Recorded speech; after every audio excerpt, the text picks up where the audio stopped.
I just tell the truth, and telling the truth is crazy in a world full of lies. If you mix brilliance with bravery, that we can ignite something. Even this conversation alone can ignite the people. The time is now to express and for people to believe in themselves. The time is now for it to be okay to be great. People in this world shun people for being great, for being a bright color, for standing out. But the time is now to be okay to be the greatest you. You're so fine, you want more money, of course I don't mind.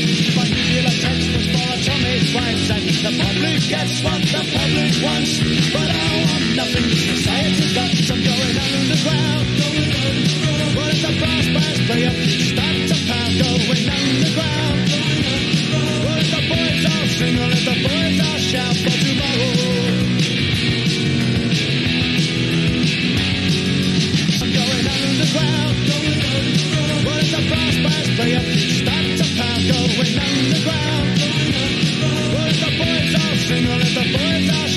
Gotcha.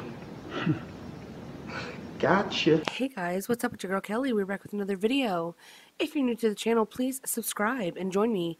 And if you're a returning listener or subscriber, thank you guys so much for being a friend, and I really appreciate everyone who's watching this video and for clicking on the channel. Give it a like, let me know in the comments what you think about the topic, and subscribe to the channel if you want to see more content like this. And I want to apologize in advance if I sound like a man. I am a little under the weather, but I wanted to jump on here nonetheless and talk to you guys about this J question, you know, this debate that happened. And I wanted to talk about these tunnels, guys, that were being dug out under the grounds of New York City, under this Jewish synagogue. And we're going to get a little uncomfortable, but it's all right. It's all in good faith. It's all in lighthearted nature. It's not to be hateful towards any group. We don't hate anybody over here. We love everyone. We are Christians, and at least I speak for myself in that regard. But nevertheless, I wanted to talk about this conversation and this debate that happened. You have to point things out when they're happening and ask questions, or else you're just going along with the program, and we don't do that over here. So 4 or 5 days ago, Adam Green said, if you could destroy one country, would you destroy America or Israel?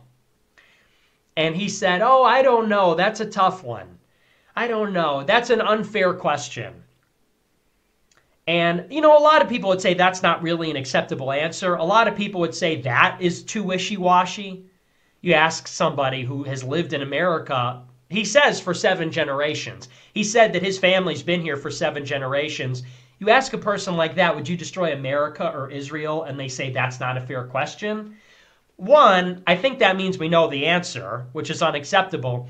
Two, even if we don't necessarily know the answer, although we really do, even that I think anyone would say is wishy-washy. You and your Jewish family have been here for 7 generations. You don't immediately say that you would save America? Of course, if you know anything about Jews, this isn't a surprise. But if you don't, well, now you know. Their real allegiance is to Jews. It's to the state of Israel, or it's to Jewry more broadly, Jews outside of Israel and Jews around the world. Their loyalty is to them, not to America, not to the country they reside in. And if their master is Jewry and Israel, then it's inappropriate for them to have power in these countries. And that's the case I was making during the debate, is that is the part of the equation that doesn't add up. It's not that Jews can't reside outside of Israel or anywhere in the world. It's that Jews cannot enjoy the privileges that they have in these countries. And that's really what they are, is privileges. They are a minority. They are guests here. This is not their home. This is not their first allegiance. And yet they are graciously allowed to exist here and to actually thrive here. And they're allowed to enjoy immense privileges, such as serving in our legislature, such as amassing large fortunes, such as having a platform in the mass media complex to shape opinions and to spread information. Those are privileges granted by the country. Those are privileges granted by the real Americans, the real native people here, where this is our only home and this is our only allegiance. And what doesn't work about this equation is that you can't be afforded these privileges if you're not going to use them with responsibility to the country that provides them. That's the trouble. The privileges come with a responsibility.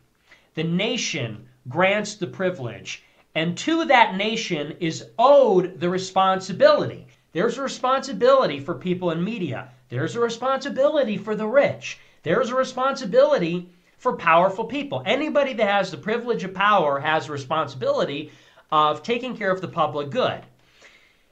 If Jews enjoy these privileges, but they put Jews first, or they put Israel first, which is part of Jewry, then they're not holding up that end of the bargain.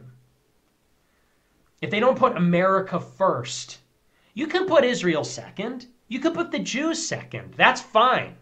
But if you don't put America first, then you shouldn't enjoy the privileges of participating at the elite levels of American society. You can't make the laws. You can't interpret the laws. You shouldn't enforce the laws. You shouldn't really be allowed to be a billionaire. You shouldn't be allowed to be famous. You shouldn't be allowed to make movies. You shouldn't be allowed to do these things if America is not your first responsibility. And herein lies the problem, because I think Americans have become so just comfortable in the country and the society that we built here, and become so kind of distanced from the idea of what America was supposed to be, and just somehow got off the beaten path of like, this country was supposed to be for the Europeans who came and established it. And there was this idea of, yes, you can immigrate here, you can make it here, this was supposed to be a country where you can come and with the idea that you were going to work hard and contribute to this society and help make America a better place, then you can come here.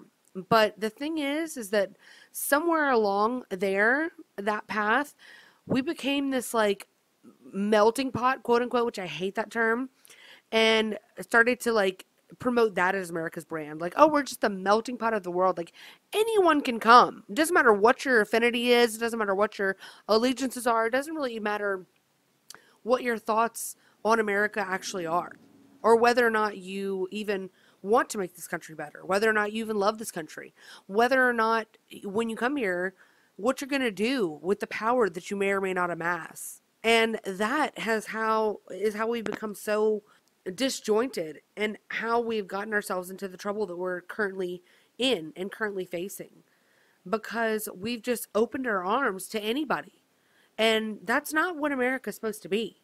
You know, it's not just like a free-for-all buffet, all you can eat. That's not what America is.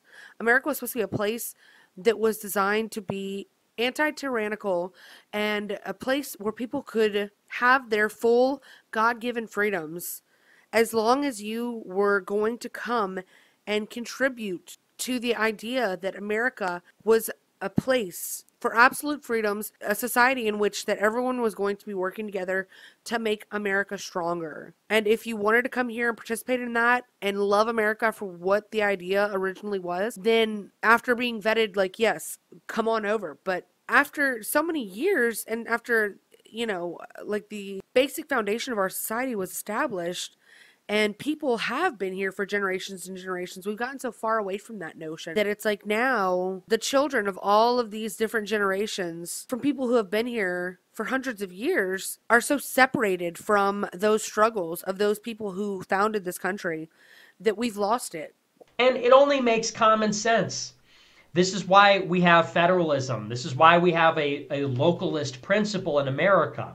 It's because people take ownership of things that are in their vicinity. They take ownership of things that, well, in many cases, they actually own.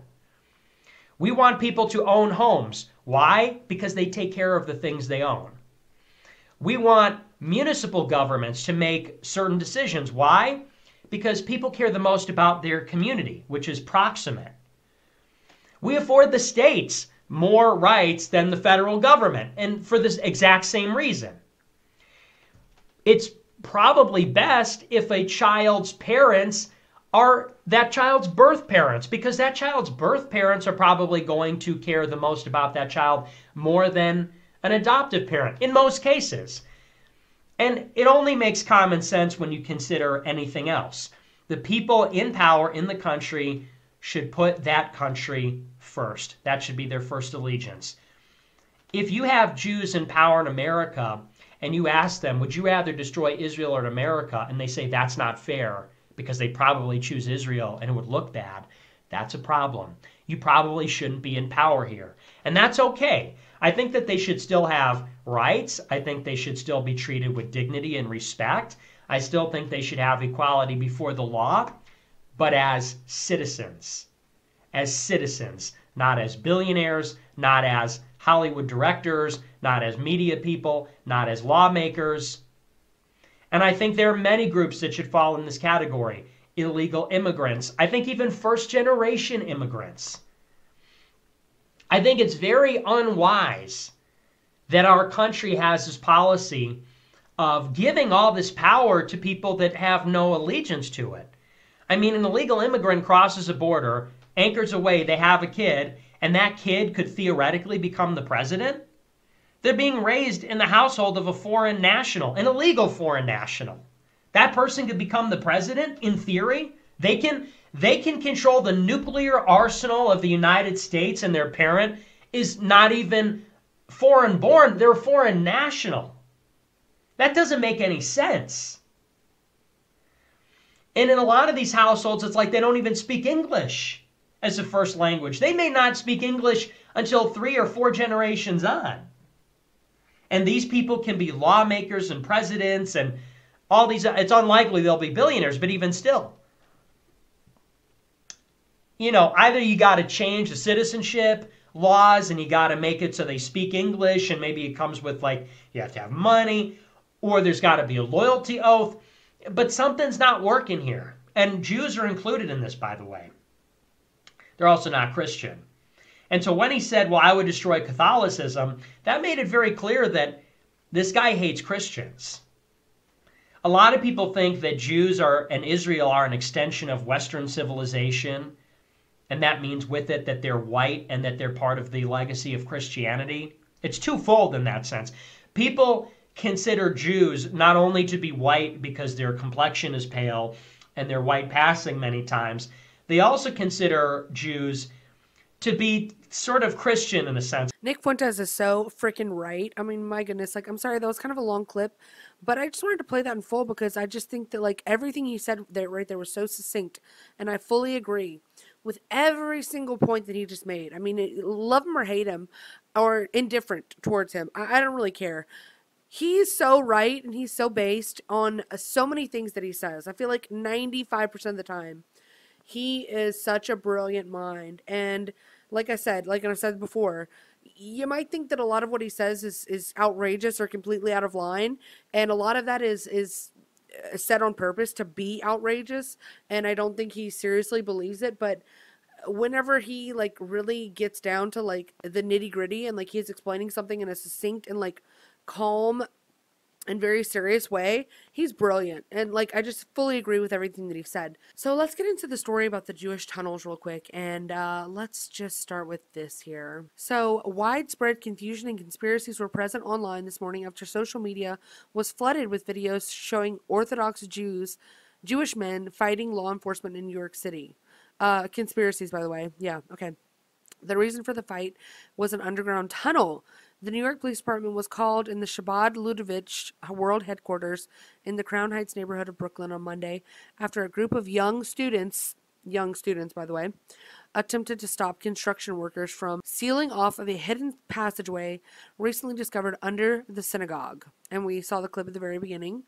As first reported, the tunnel had been inadvertently discovered by a construction crew at the time after a nearby resident reported hearing voices in his walls. Okay, the tunnel, according to the Chabad chairman, had been built by young agitators, by the way. Young agitators, okay? And I'm still offended by the sheer audacity and the nerve of these people to think that like everyone's just so stupid that they think that they can pass this off as like, oh, it was just a group of young students. Like, you know, these like off the cuff, like fringe members of our synagogue were the ones building these tunnels. And we, you know, the rest of us had no idea about it. Bullshit. Okay. Try it with someone who wasn't born yesterday, because I think not. All these elders of this synagogue, all this, like, even the chairman, this, like, rabbi that's, like, everybody's feigning, like, outrage and, like, feigning, like, utter confusion. You all knew. You all knew. Don't try and tell me anything different. The tunnel stretched from the women's section of the building to an underground cleansing bath known as a mikvah. Okay? The Jewish Chronicle, the world's oldest Jewish newspaper, says the tunnels were dug in response to a dispute between two Jewish groups who have been fighting for decades over the building's ownership. Upon learning of the tunnel, leadership at Chabad Ludovich scheduled a construction crew to close it off with concrete. In response, a group of Jewish men entered the tunnels and attacked a concrete truck, resulting in the ensuing police response. The bizarre situation left many scratching their heads as more footage appeared online. One clip even showed a Jewish man crawling out of the tunnel's exterior entrance before running down the street. And I think actually somebody just dropped a quarter down there, and that's what he was actually doing. So I think that's fake news. Kidding, of course. Kidding. So the showdown at the synagogue ultimately resulted in the arrest of 10 people. So followers of QAnon, okay, whatever that means, argued that the tunnels was used for human trafficking. And they just say it right out in your face, don't they? Because who's arguing that? People say crazy stuff online all the time, but, you know, it always seems like they print the crazy news, like people, you know, all the like people that they want to point to and call conspiracy theorists. Why would you even give that the light of the day if there was no truth to that? If there was absolutely no truth to those findings or no truth to the allegations, just pay them dust. But somehow they always seem to put them in print. Tristan Tate said, I don't care what your race or religion is. If you scurry around underneath a city in tunnels, the world is going to liken you to rats. Defeat stereotypes. Don't build secret rat-like tunnels networks under New York. I didn't say it. He did, okay? And then, of course, we have Ye, who is, okay. And this has just led to utter chaos because now buildings need to be vacated after these secret tunnels were found. Officials say that the illegal tunnels destabilized nearby buildings. They compromised the stability of several structures surrounding the religious complex, prompting an order to vacate as well as citations against its owners, city officials said. Inspectors with New York City's Building Safety Agency uncovered a tunnel that was 60 feet long, okay? And you people didn't know about it? Everyone in that synagogue didn't know about it? Give me a break, okay? And it was 8 feet, so 60 feet long and 8 feet wide. It connected 4 buildings owned by the Hasidic group through openings cut into basement walls. And then another thing they tried to say, like the mainstream news media trying to cover up for this story, was that like these fringe youths, these teens, you know, they just wanted more space for the synagogue, guys. That's why they built these tunnels. There just wasn't enough room. They needed to spread out, you know? Okay. All right. And I don't pretend to know what was going on in those tunnels. So without really knowing, I mean, you could speculate and say it was a million different things. I mean, there's just no end to the sorts of theories you can come up with. But it's not good. And the fact that they were destabilizing the underground and the buildings above head, and the reaction to the police when they came to fill in this tunnel, I think is very telling, and I think it's very suspicious, and I think that they need to get to the bottom of what was going on down there, as well as the fact that blood-stained mattresses were being pulled out of the tunnels, and they were trying to hide what was being shown that was inside the tunnels. There were high chairs and all kinds of other weird-ass shit. And not only that, there's allegations of illegal migrants being used to dig out these tunnels. I mean, hello, IRS, are you there? Who's being paid for this? Who's paying for this? What's going on? We just need answers. I mean, that's all there is to it. And this doesn't need to be swept under the rug. We need some damn answers. Rabbi Modi Seligson, a spokesman for Chabad said the underground passage was built by a group of young agitators seeking unauthorized access to the synagogue. Okay. Levi Hubner, an attorney for 5 of the men arrested, said his clients may have suffered from a little naivete, guys, but they had no intention of harming the building structurally. It was just a little naivete, guys. 60 feet long by 8 feet wide worth of naivete. Okay, just a wee bit. Just a little bit, just a tiny bit. City inspectors said the excavation had undermined the stability of 2 single-story structures behind the synagogue. An adjacent 2-story brick building containing offices and lecture halls used by Chabad was also ordered vacated due to the illegal removal of fire-rated walls in the building's cellars. They said the building containing the synagogue was not destabilized. It remains closed to worshippers. So these buildings could have collapsed. Tunnels are dangerous in general. Nevertheless, when you have illegal immigrants digging these out, probably doing the shittiest work you've ever seen in your life. So it's just absolutely ridiculous.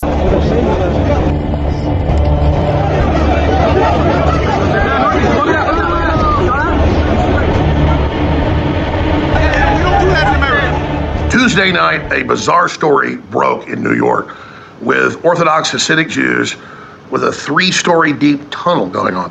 And I held my tongue because I wanted to get more information. I wanted to be able to report on it.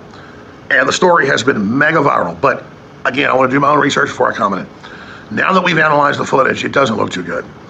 You've got dirty mattresses that look like they have blood stains and other things on them. You've got baby high chairs and just piles of garbage. And just looking at the footage, it looks like human trafficking to me. So we hear this constant trope that this stuff's going on underground. And I'm like, no, it's going on at the Texas border. It's going on publicly. But then literally you start to see this and you have to say to yourself, it looks bad. And then you've got the way they freaked out and went crazy once the police got there and attacked everybody. And this just shows how much evil is going on in our society. You know, at first I thought, well, maybe they think it's the end of the world, or maybe they're dealing drugs or hiding diamonds, or, you know. It's actually pronounced shekels, Alex, okay? Something under there, because a lot of that goes on in New York City. But now, looking at the footage, the limited footage police released, it looks bad. It's not just one high chair. It's not just children's accoutrement here and there. It is all over the place. So I asked the question, why are the New York police filling it up with cement? Why is it all being sealed and covered up? You can't trust the FBI. They've covered up the whole Jeffrey Epstein operation. They've covered up all the rest of the garbage. No, who is going to go in there and do a forensic examination of what's happening? Because everybody's acting like, oh, the New York police are in there to end this, whatever it is. But instead, they're dumping concrete down in it and sealing it. I want an investigation of what's going on in those subterranean tunnels. Because it was Ted Gunderson, former head of the FBI in LA, you name it, that I first met like 28 years ago, only been there a few years, who said, and it came out, it was true, he documented it, that all these private schools and stuff in LA had subterranean tunnels where they were transferring kids to be molested. And later it came out in some of the finest investigations, he was telling the truth. He had a top-rate clearance, did a great job. He retires, becomes a PI, gets hired for some Hollywood cases, and then Satanism kept coming up and molestation of children. And he couldn't believe it, but it was all there. So this does not look good, ladies and gentlemen. Why would you carry baby high chairs and dirty mattresses covered with all sorts of fluids down through these pits into the ground? Looks really sick. And we know hundreds of thousands of children every year have been brought in since Biden got in. Huge human trafficking. They have met over 90,000 now missing. It was reported in the New York Times, according to reports, you've lost or no longer know where 85,000 unaccompanied minors are. Was the New York Times article right in that? And how frequently do we check in with these kids who enter here without their parents? Thank you for that question, Chairman. I'd like to set the record straight. We did not lose anyone. We provide safety and well-being calls between 30 and 37. This is a face of a woman that you cannot be trusted, okay? This bitch screams the devil, okay? She looks like she's so demented and demonic. Ma'am, I don't know what the hell is going on with you and what the hell you're doing up here lying, but bitch, try it again, okay? 7 days after release. ORR's custodial authority ends when they are discharged to a vetted sponsor. However, our concern does not, and we have a number of things in place where we try to maintain contact, and they have the children and the families. Okay, if we say we got a sea of 1,000 people 6 months after they were released, how many of those 1,000 people do we know where they are? Are they still with the sponsors? Are the sponsors who knows where? Of those 1,000, how many do we know where they are 6 months after release? Thank you, Chairman. ORR does not monitor or track the whereabouts of children after they are released from our care. However, Oh my God, we you are don't very say. committed to continuing to provide support. Post-release services is How are you going to find support or provide support if you don't know where they are, ma'am? Listen to yourself. our best option to provide continual care for them. So could the 85,000 number be right that the New York Times has? We don't know where 85,000 unaccompanied minors wound up? We do not track or monitor. The answer is no. There are 85,000 kids who came across the border. We don't know. Is that right? Apparently it is. All right. Hello. ORR works within the statutes and authorities and resources provided. Okay, well, we'll take that to mean we don't know where they are. If I had to guess what was going on in there, something really was creepy going on. I think it was probably some type of weird ritual assaulting children. And I think the news came out. I think there were whistleblowers inside. And I'm speculating here, but I think the police covered it up. So the police aren't the persecutors here. I'm saying, and I'm speculating, but at gut level feels like they're part of a cover-up. So I'm not going to be part of this, and you shouldn't be part of this at the border or. I mean, there's whole ass stairs, okay?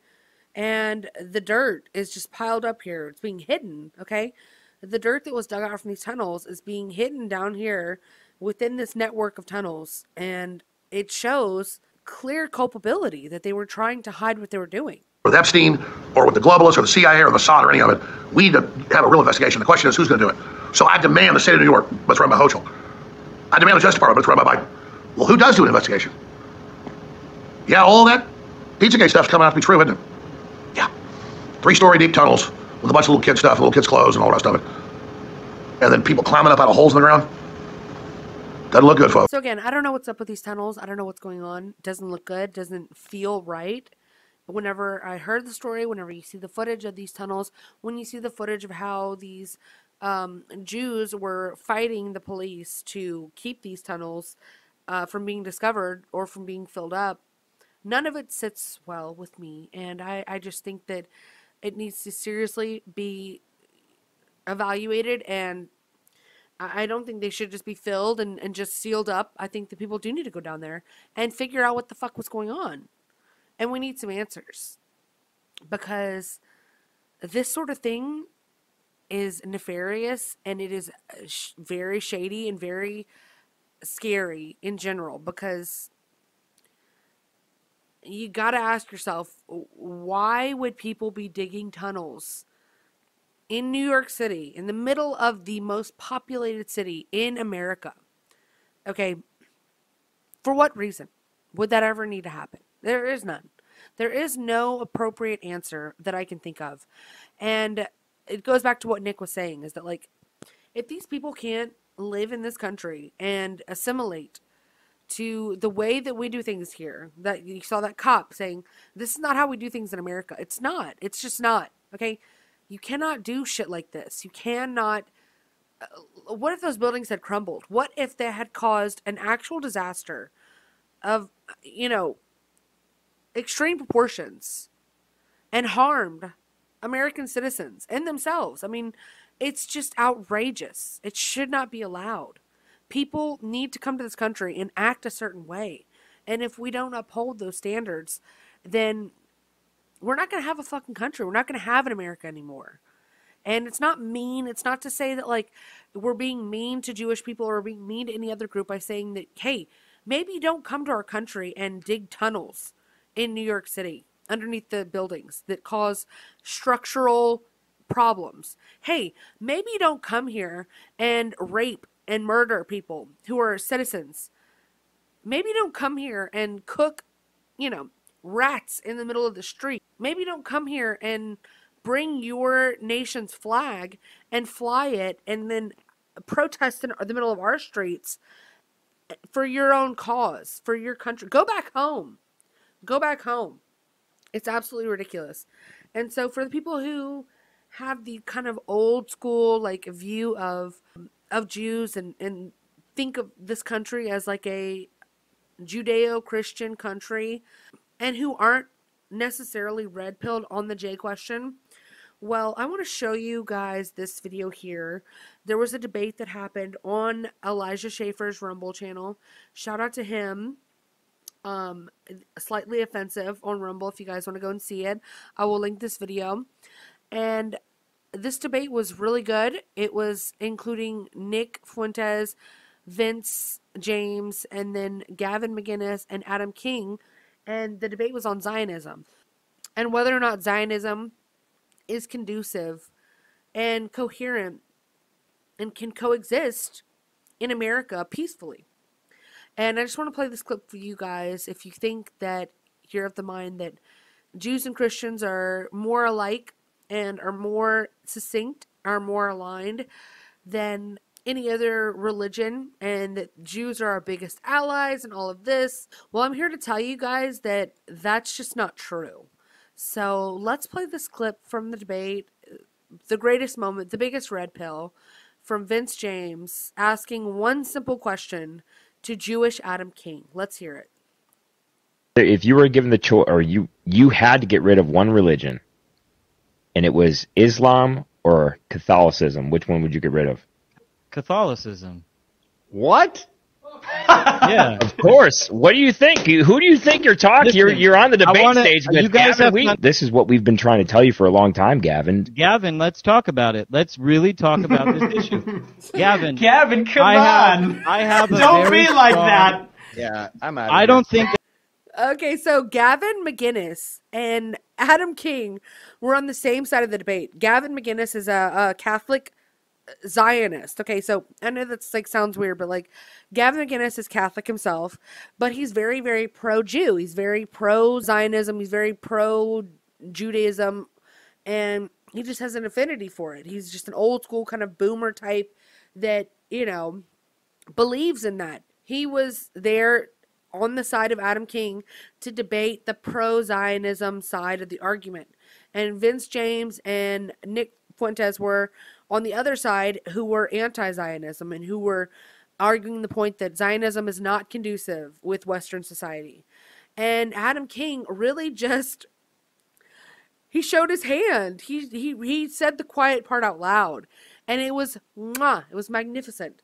So let's actually see the full clip of it, and then you guys can get a little more context. society. You know, like when you went on your debacle with Kanye and you were going all around, and Kanye was on Gavin's show and he said, all Jews who claim blacks aren't disproportionately in crime, are all blacks. I don't go around saying all blacks are responsible for crimes. Are all Jews evil? And he said, yeah. And it's like, where do I fit into that? That was like I loved Kanye West before that thing. Why did he? Now you don't like him anymore?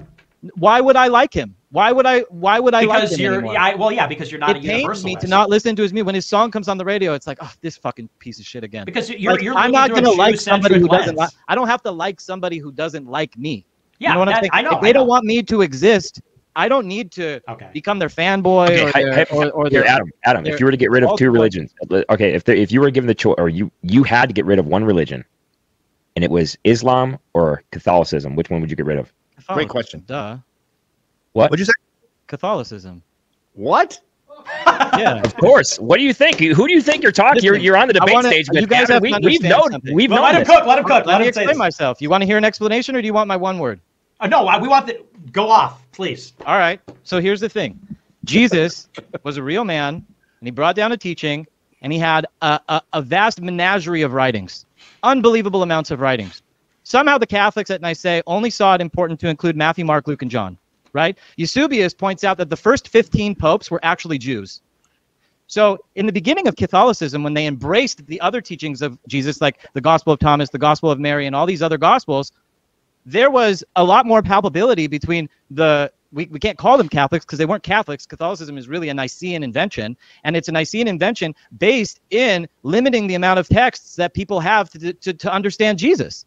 So Catholicism is preventing the Jesus followers. You curiously don't call them Christians, Christ meaning Messiah. Now, what is your view about Jesus' crucifixion? Do you think that he was crucified and rose from the dead? I divide the world up into two camps. Well, would you think that Jesus rose from the dead? I'm answering you. I divide the world up into two camps. There are those of us who believe that a Messiah is coming, and then there are others who don't. And the rest of it is meaningless. Is the Messiah coming, or is the Messiah not coming? Now, I believe the Messiah is coming. Nick, I hope you believe that the Messiah is coming. If the Messiah comes back, Jesus, coming back for your ass, pal. Yeah, he's returning. I'm going to say Gesundheit. Hey, if the Messiah comes and it's somebody else, you have to understand something. The Bible's very clear. Every knee will bow and every tongue will profess. Every single person on earth is going to say, oh, that's the Messiah. It's not going to be the Christians and not the Jews. It's not going to be the Jews and not the Christians. It's Ad Shiloh. Shiloh is a gathering of all the peoples of the world, and that is the Messiah. And so there is such a fundamental understanding of the Messiah. Either you believe a Messiah is coming or you don't. I'm a Messianic. I believe that the Messiah is coming. Do I care if it's Jesus? Not at all. If the person comes and fulfills the function of what the Messiah is supposed to do, I will be the first to praise his name. Oh my God, I'm fucking dead. Kevin McGinnis just literally sharded into his microphone. I don't See, this care is the who- reason why. This is the reason why the Jews I have subverted, can't. have tried to subvert the Catholic Church. This is the reson why they represent Jesus. literally They represent Elijah right here. Catholic priests in the way that they do in Hollywood, is because LOL. Catholicism and Catholics are their enemy. Are Well, their wait, main wait. enemy. I just want to establish. So you don't then believe that Jesus was crucified and rose from the dead, correct? I see nothing wrong with any of that. It doesn't bother me. Do you It doesn't believe it? add Just or answer the subtract question. to my faith. Do you believe that? Do you believe that happened or no? Do I believe it happened? It's not something that I think about that often. So you think about the apocryphal gospels, I'll tell you and something. you think about the Council of I'll Nicaea, tell but you you don't something. think about Judaism, whether more than Jesus one was really person- raised from the dead. More than one person in Judaism came back to life after being Was Jesus one of them? Yeah, but You know what? Jesus, For this argument, I'll say fine. That's okay. Andrew, It doesn't Jesus is the bother only me. one It who doesn't said, change the fact. I am the Son of God. I guarantee you I can rise from the dead. And he rose from the dead. If there's someone drowned and they were revived, that doesn't count. Jesus was the only one who claimed he was the Son of God, was murdered for it, and then came back and proved the them Jews. all wrong. By the Romans. By the Jews. By the See, Romans. Adam King is going to, and this is the reason. This is By Adam the King too, Romans. right? They try Let's to talk get the about it. Catholic Church to never This talk about idea- this. This right? idea that This Pontius Pilate. Adam Let's talk King about will Jesus say, and Barabbas. well, hold on. You guys want to go down Jesus and I know Barabbas? you're going to say. I know what you're going to say. I already know What you're am going I to say. You're going to say that Mr. James? he was that a Roman soldier put the spear in him, and the same spear is being paraded around by Hitler when Hitler was in power.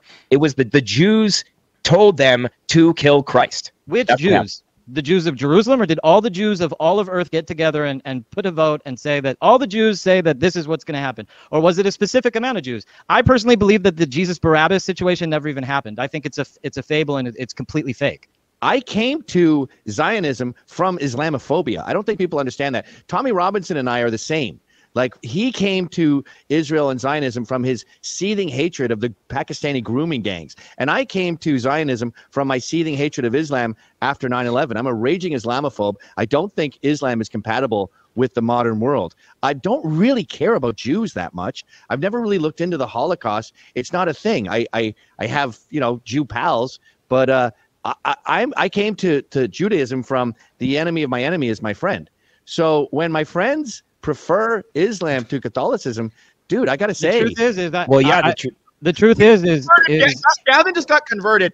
If they were given the choice between Islam and Catholicism, they would choose to get rid of Catholicism, just I like think they would choose the to get truth rid of is white it's an people and white unfair nations and supposition, replace because I them would with rather see a Muslims. world without Because they Islam view, and Catholicism. hold on a second here, just like they would happily replace white people with Muslims in white countries because they think that white people are a greater threat to them and to their survival than diverse populations full of Muslims. Adam, What's you happening really in throw London? It's just like wedge in the Brett works Stevens with that says. He quote. says that a Let's talk about diverse. it, Gavin, let's talk about it. Which is wild, considering the fact that Jews are currently fighting Muslims and expect white nations to come and provide aid.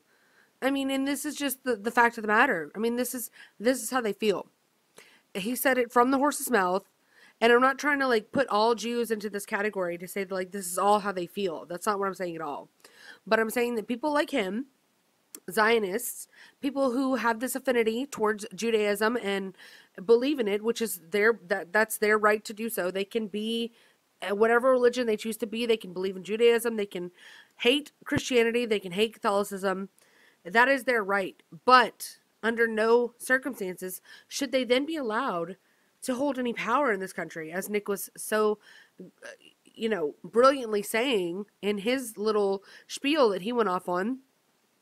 If that's how you feel, then either go live in that country and go be a part of that civilization, that society, or you can exist here and still be treated fairly, still be treated like a human being, still be afforded the same rights as any other person in this country, but you cannot have power, you cannot have control over the laws, over the policy of this nation when you have allegiance and you have this hatred in your heart for Christians as you do, and white people as you do, if that's how you feel. I'm sorry, and that shouldn't be controversial at all. Any other nation that you go to, it is the way that things operate. Okay, this is the way that things operate. You go to China and try to have an anti-Chinese or anti-CCP viewpoint, and you're not going to last very long. Go to any Islamic country, any other country in the world, and this is the way things operate. Cannot just do whatever it is you want to do and infiltrate and milk this country any longer. We cannot stand for it any longer. So that was pretty powerful, him saying the quiet part out loud. And it red-pilled and J-pilled, I think, a lot of people. Would the West be better off with just kicking all of the Jews out? That's a good setup. Are you drunk? And now we're back to the same question that Zerko was rambling his fat ass about. It was, the Jews are getting kicked out of 109 countries. Well, have they? That is the most retarded thing I've ever heard. Would America be better off? I'll tell you something about Jews. We are incredibly diligent and hardworking, and we stick together because of shit like this. Because we're not welcome everywhere. We're only welcome amongst ourselves, even if we hate each other some of the times. I don't want to be stuck in a survival pod with Larry David and Sarah Silverman. But if everybody's coming after the Jew, my chances of survival are better with those two losers. So you just admitted what we've been saying. Then the left-wing Jews and the right-wing Jews stick together when it comes to when you say Gavin's shaking his head over me, so you're not helping him out. It's the truth. When the right-wingers like Nick want to lump all Jews into one category, it doesn't leave me any room to go after and purge my own society of the opiates in my society. You know, like when you went on your debacle with Kanye and you were going all around and Kanye was on Gavin's show and he said, are all Jews to blame? Blacks aren't disproportionately in crime? Are all blacks? I don't go around saying all blacks are responsible for crimes. Are all Jews evil? And he said, yeah. And it's like, where do I fit into that? That was like I loved Kanye West before that thing. Why did he? Now you don't like him anymore? Why would I like him? Why would I like him anymore? Because you're not a universalist. It pains me to not listen to his music. When his song comes on the radio, it's like, oh, this fucking piece of shit again. Because you're I'm not going to like somebody who doesn't like. I don't have to like somebody who doesn't like me. I have a very strong 2,000 years. Retrieving the lost artifacts of the Jewish people, which are held by the Vatican. Yeah, I'm out. I don't think that the Vatican represents. Let me ask you a question. Let's go. Here's a real question about Catholicism. Okay? I knew that question would be. Good one, Vince. I appreciate it. So there you go. All right, whatever. And he leaves. You guys do whatever you want, but you know the truth is the truth is the Jewish people have been oppressed so hard by the Catholics. It's not a show. What do you expect me to say? The Catholics have all of our documents. The Catholics have all of our possessions. They parade around. Oy vey, all of our documents, all of our artifacts, they're underneath the Vatican. Oy vey. You know what? That's what happens, okay? Around a story. You kill Jesus, and that's what happens. About Jesus that isn't true. They only give a partial truth about the life of Jesus. Did Jesus marry? Did Jesus have children? According to you guys, Jesus was never even had children. According to you guys, Jesus was the illegitimate son of a Roman soldier named Pantera. Listen, you guys believe that the Jews killed Jesus because of this Jesus Barabbas myth, which is perpetrated by the Catholics, which has caused the death of millions of Jews around the world.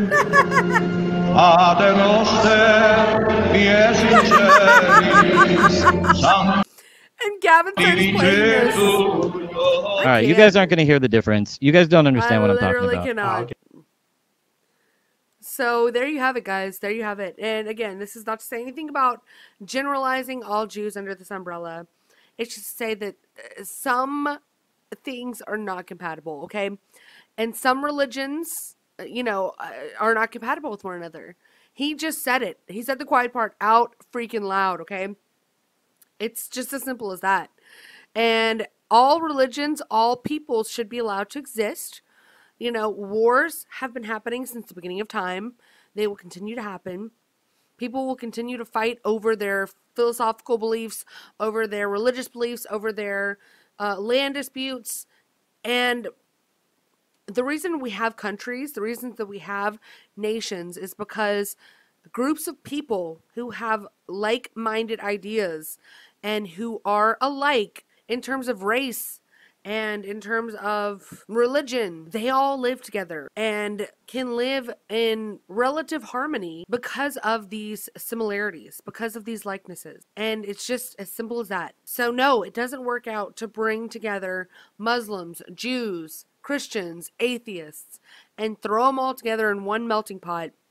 It doesn't work. It creates a pressure cooker that is bound to explode, okay? And that's where we're at now. Nobody should ever be otherized, or no one should ever be crucified or killed for believing something that's different to what you believe. But I also think that it's okay to say we shouldn't live and coexist in a society with those people. And that's fine. It should be fine. You know, you can be angry about anything that you may read or interpret from Jewish holy books like the Talmud or anything else that, you know, Islam says or whatever. You can not feel good about that. You can be angry about that without hating them, without saying that those people shouldn't exist, because that's not how we should look at things. That's the antithesis of Christianity. They can have their views, but it is the job of people who have better ideas or who have more peaceful, more succinct Christian views to convert them to a better way of thinking. And this has been the struggle of humanity since the beginning of time. So it doesn't really matter what side you're on. And this is where there's a deep-seated animosity which will never be relieved for Europeans and for Catholics, specifically for Rome. Okay, can I finish my closing statement? Which is represented by Rome, whether it's a Catholic Church representing Rome and Europa representing Rome. They have this animosity for it, which is with a religious fervor. And you know, maybe that's fine and well. This is the last thing I'll say. But these people have a lot of power. So it's people with a lot of power, whether they're religious or not, and they have this deep-seated animosity that they've had for thousands of years because they think they're the ultimate victim. That's a poison. It's a very poisonous mentality to have. I mean, they rule over a Christian European nation, and yet they have this feeling towards us. So, you know, contrary to what people say, I'm not a bigot. I'm not blaming them for problems. I don't hate anybody. I love everybody. I don't want to kill anybody. I don't want to remove anybody. But I think that people need to consider, like, who is responsible enough to run our country, and I think that's Christians. I think that's Christians, and I think it should be significantly European. So I want to show you guys just a few more funnier moments of the debate.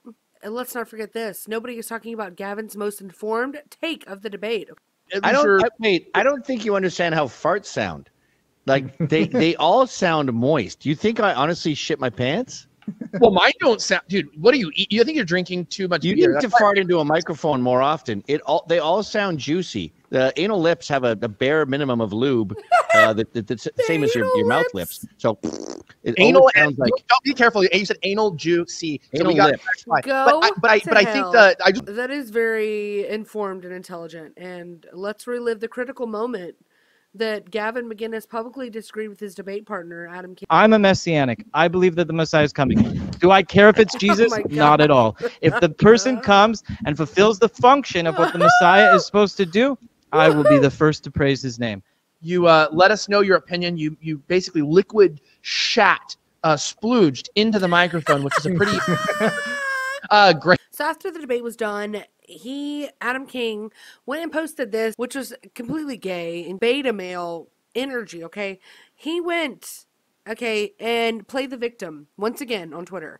And he added the freaking Pope, okay, guys? He tweeted at the Pope. And this is what he said. Last night I debated Gavin McInnes, Nick Fuentes, Vincent James, and the degenerate who disgraces your name, Zerka official, moderated by Elijah SHAEFFER.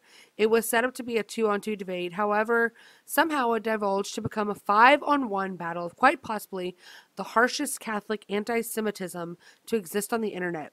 This was a live-streamed debate to over 200,000 people and is currently being used to mobilize countless masses of Catholics to hate Jews indiscriminately.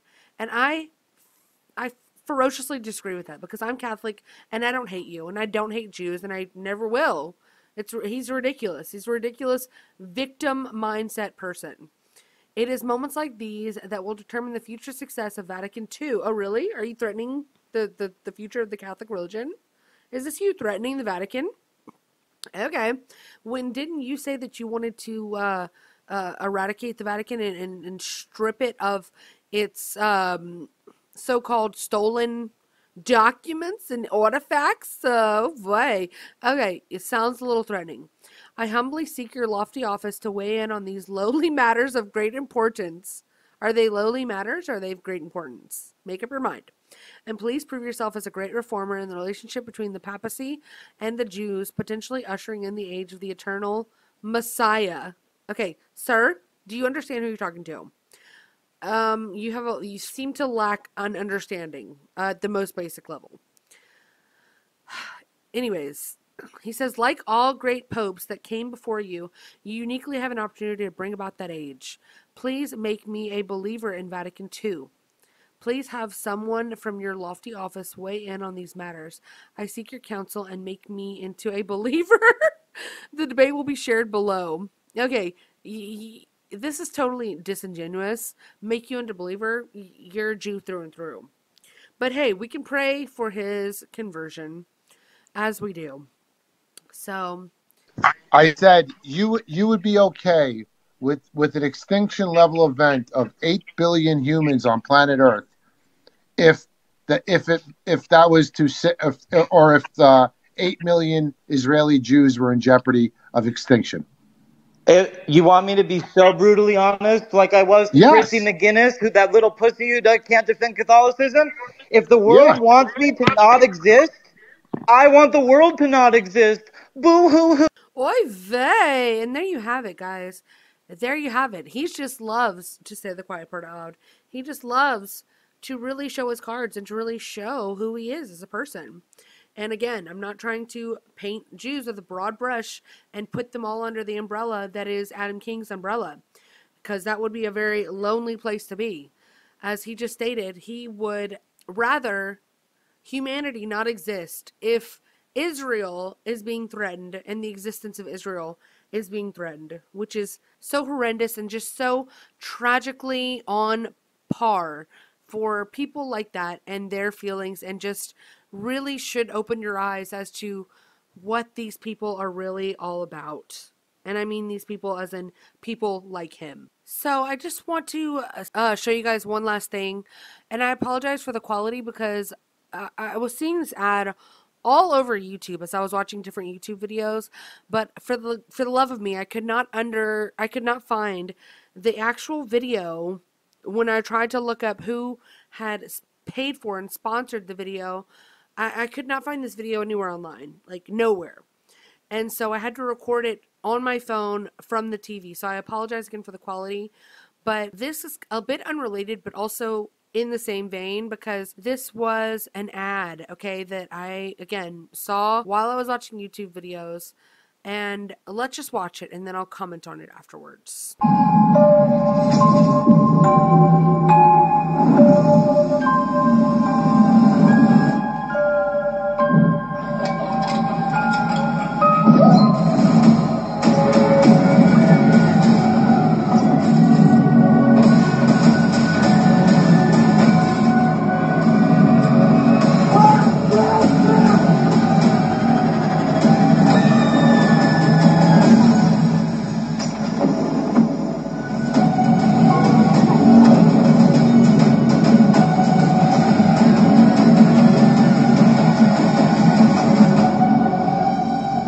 So, seeing this, what would you guys think this was, right? This is a movie. This is an ad for a movie, right? This must be an advertisement for a new film that's coming out that seems to be some sort of like drama or horror movie or some sort of like action movie, right? Okay.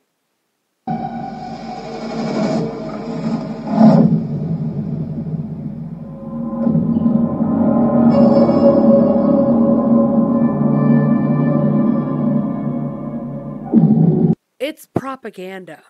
It's some Israeli propaganda. Okay? I mean, when I seen this, I was flabbergasted. Okay, first of all, since when do we need propaganda to have sympathy, empathy, and care for hostages, real hostages. And I'm not trying to say that they're not real. I just think it's disgusting the way this was done and portrayed to be made like it was a movie, like some sort of Hollywood action movie. Because when I first saw it the very first time, I was like, oh, that looks kind of good. Like, what movie is this? I was waiting to see what the movie was.